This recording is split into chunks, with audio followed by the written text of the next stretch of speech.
Download the Pod TV app to catch your favorite shows like Smoke A Lot Radio, The Connected Experience, On the Line, The Gangsta Chronicles, and Doggy Diamonds No Filter, uncut and raw, unscripted. Remember, it's the Pod TV app, you heard?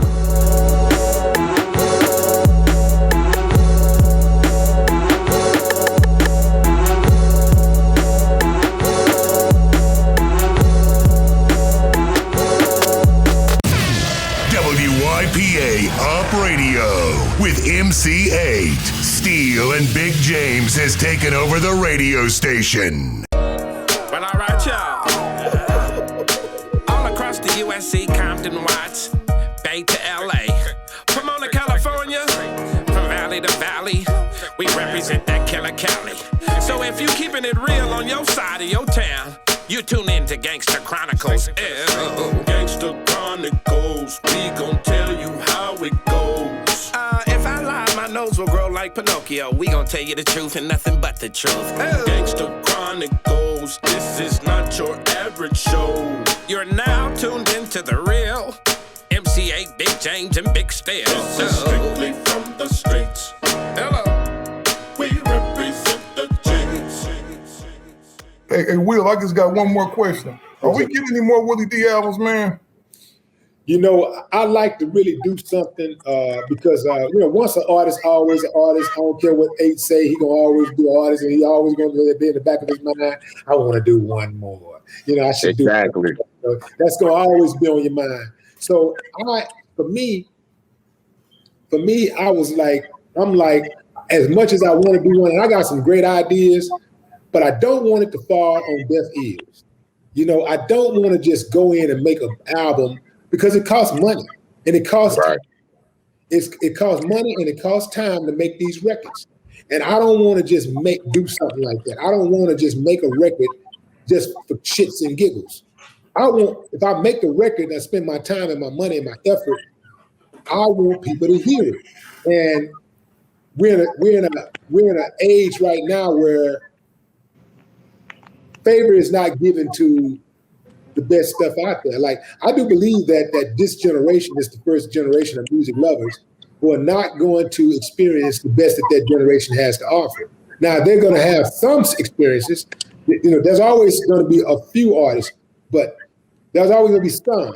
But a lot of artists in this generation don't want to play the game. They got good stuff. They don't want to do mumble rap. They don't want to do mindless stuff. They don't want to talk about killing black men.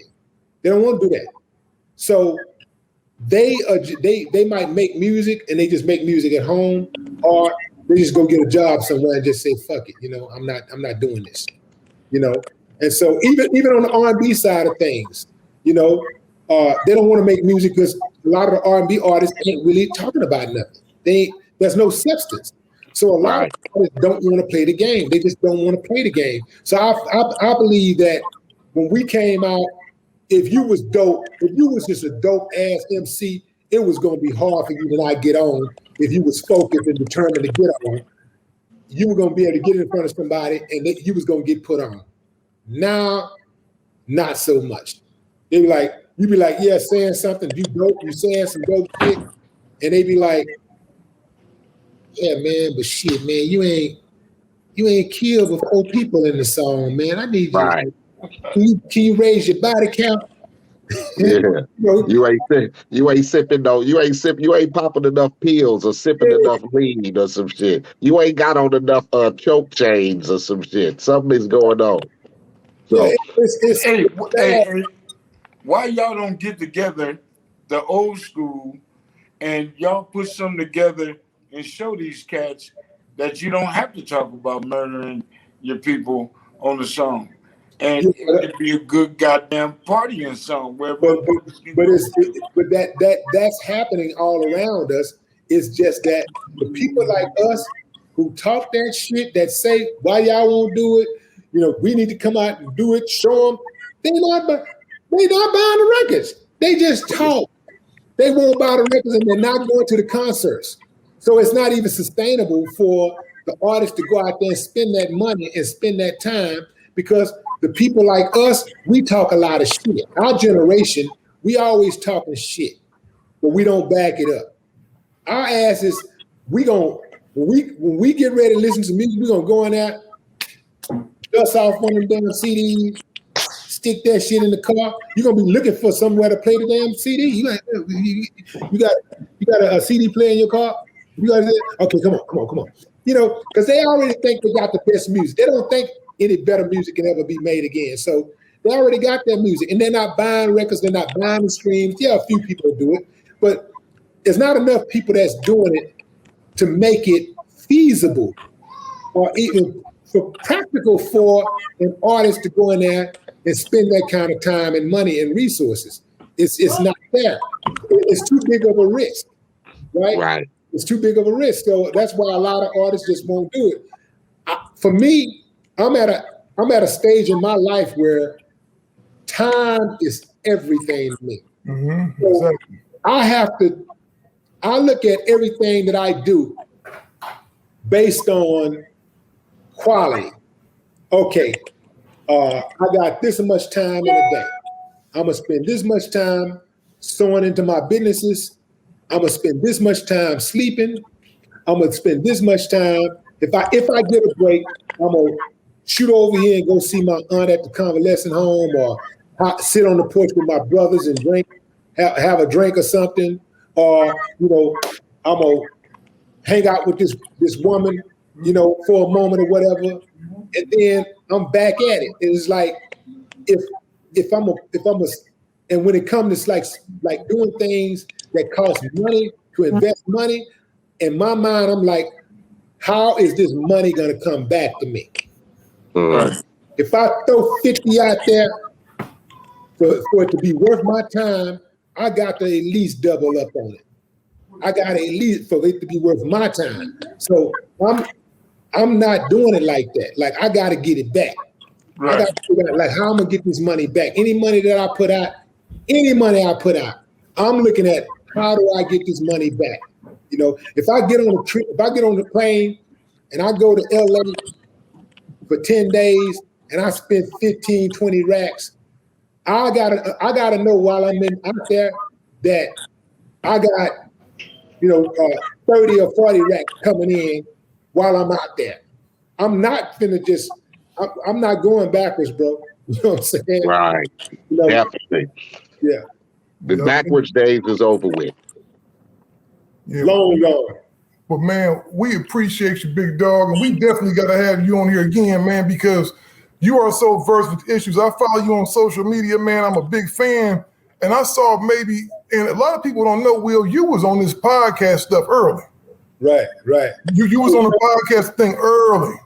The trip part about it, and I'm gonna say this, I think this is important for people to hear. When I first got on the podcast, and the podcast space was 2017, I think, 2017. Mm-hmm. And no other artist who had names, like who was branded, was doing in that space, right? And when I got in it, there were the detractors, the haters, the ones who don't really want to see you win. They would make little sly comments like, yeah, how you go from being Geto Boys to being on YouTube and da-da-da. They were trying to make fun of it, right? But I saw a vision. I was like, this is the future. Like this shit right here, this shit is the future. And I was like, I'm finna jump on this shit right now. So I had to put my horse blinders on and do it just like this here. And them suckers come around, I boom, boom, boom, So I was like building it at that time. And I'm seeing it growing. And then I get to a point to where I get it to 6 figures a month. And now, a little bit later, okay, you got the pandemic hit. Then all of a sudden, artists, ball players, a lot of people that make spotty income started getting into that space. But I already had like a 3 or 4 year jump on it. I was already ahead. So now it's cool to be a YouTuber. It's cool to have a YouTube channel. It's cool to be in the podcast space. That's cool shit now. But when I first started doing it, you had some people that tried to attach a stigma to it, right? But I've always been the kind of dude. I've never been afraid to diversify. I've never been afraid to reinvent myself. And so, when I make these moves, I just look at it like I'm always like trying to play long ball. What's the long ball? Like how do I make this thing work long term and keep it going? So when you're trying to do something, especially anybody that's doing something right now, trying to get something going, or you got something going and it's popping, and all of a sudden these sucker hating fuck boys come out of nowhere trying to attack you. They're attacking you out of jealousy. They want your spot.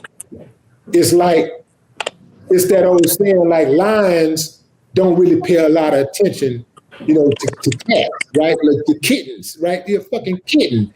The lion is moving forward. We don't even think about these fucking kittens behind us. But if they get close enough, I will bite a patch of meat out your ass. Get close enough.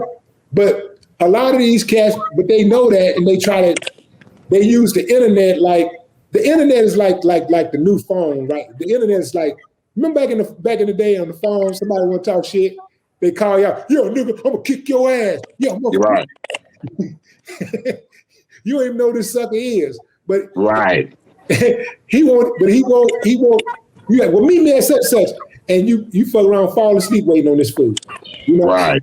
But that's how the internet is, man. A whole bunch of busters, a bunch of suckers who say things that they would never say to a man's face. But if you're going to be in this space, you got to put your blinders on and get what you want, what you got to get out of it. Yeah, for sure. Because you, man, predate everybody, man. And again, we appreciate having you on here, big dog. Absolutely. I appreciate y'all, man. I appreciate what y'all doing with this Gangster Chronicle. I remember when y'all first started doing it, with James, when he was doing it on the regular. I remember when it first started popping off, and I was like, yeah, they got something right there. They got something with that. Yeah, man. At what point did you come into the Gangster Chronicle fold?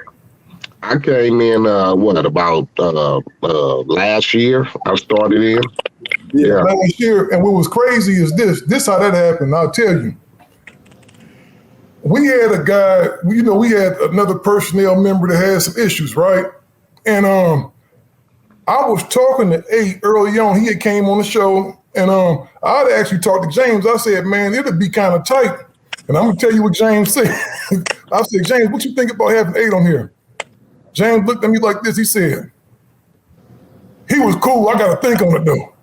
Mm-hmm. You ain't gonna be on no gangbanging shit because I'm positive. I don't want no gangbanging stuff. They said they ain't like that because at that point they hadn't really had no conversations, right? Yeah. And so I knew I was on to something though, right? Because me and Ake was talking about it, then the pandemic shit happened. Yeah. Then this cat that I knew was gonna tear his ass wound up tearing his ass. Because I'm like you, Will. You think like me. I think ahead of time when somebody go do something, because they'll tell you what they're about to do all the time without saying a word. You just got to look at them.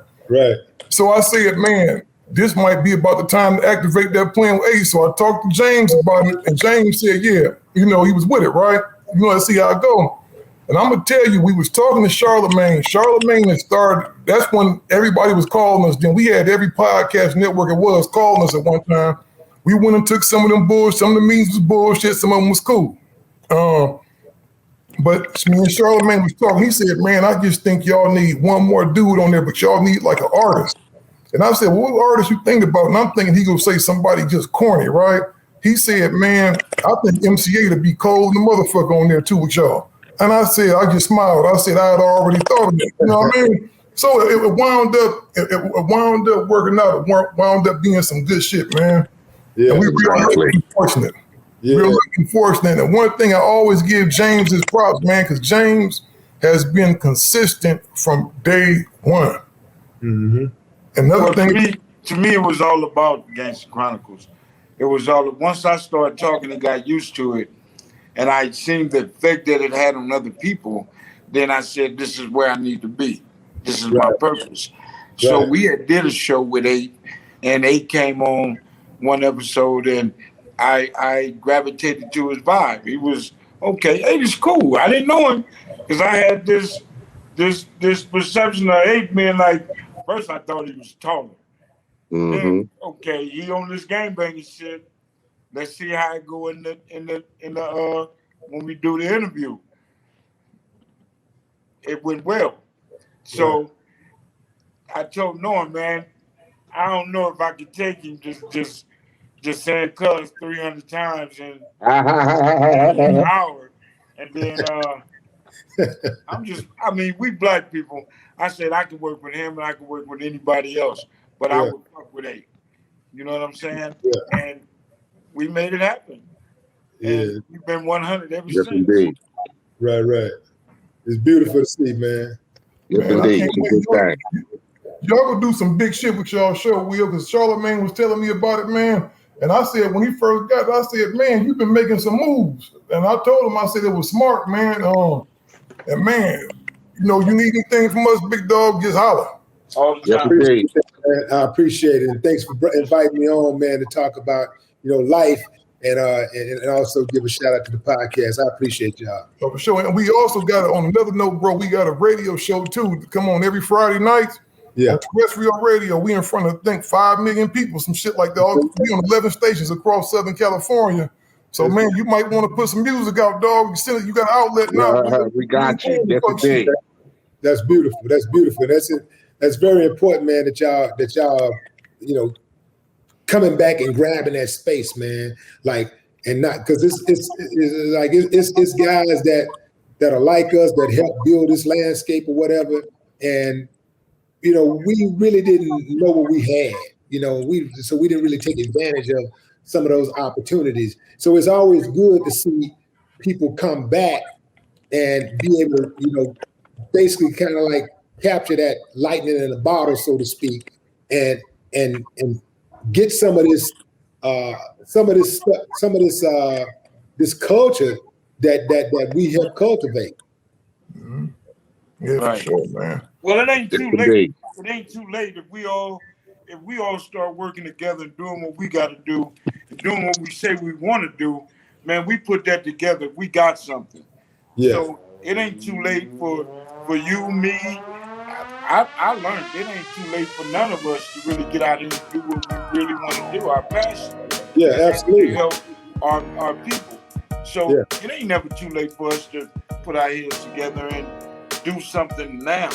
You know what I'm saying? Now is where this is when we need it the most. Now. Right. So let's put our heads together and let's do what we gotta do. Exactly. We ain't scared. And for all our listeners out there, make sure we don't put the full episodes on YouTube no more. So stop asking me about it. Go to Pod TV. Go download the Pod TV app. The link is in the description. And we out of here. We done. Finally get a chance to let the